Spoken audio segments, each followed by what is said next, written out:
Flow Blocker Replacement Guide for the X2D.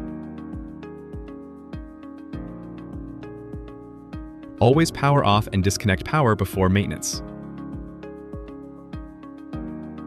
Removing the flow blocker. Open the printhead front cover, press the connector latch, and gently pull it perpendicular to the connector to unplug the cable. Push the flow blocker lever to the left to move the blocker to the left hot end position. Use an H1.5 hex key to remove the single screw from the rear of the tool head. Then carefully extract the flow blocker. Install the new flow blocker. Start by inserting the fixing screw into the mounting hole. Now, align the flow blocker onto the left hot end mounting post. You can ensure the right hot end is at its lowest level by using the lever behind the assembly to adjust it.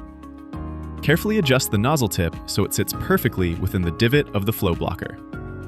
Tighten the screw from the rear to secure the assembly snugly. To verify, move the lever left and right. The blocker should fit tightly and flush against the nozzle.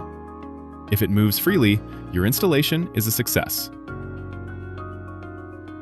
Take the connector extending from the extruder connection board and plug it into the port located on the tool head front cover. Organize the cables neatly within the housing.